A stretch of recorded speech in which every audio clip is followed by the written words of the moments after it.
As many here know, there is a theme for the conflict that occurred in the 1920s and 30s. This conflict is the community. The community is the opinions, the ideas and the property. One thing in the 1920s that caused conflict in the 1930s is the surplus of agriculture.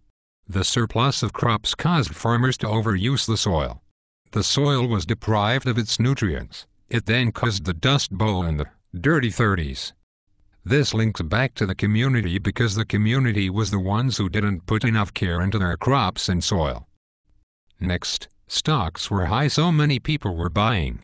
The market crashed because investors didn't sell while they were ahead, they just wanted more. When stocks were high, everyone did the same. Sell. And no one bought new stocks. The community was greedy with the stock market and it backfired. Lastly, the lack of jobs in the 20s and 30s is a cause in the 1920s. When the stock market crashed in 1929, the Great Depression was well on its way. The community could have handled this money-making market better. During the Great Depression, the need for money and jobs was higher than ever.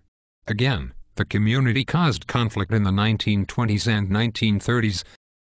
Although we all have separate opinions, community is an obvious choice as the main cause of the conflict in the 1920s and 1930s.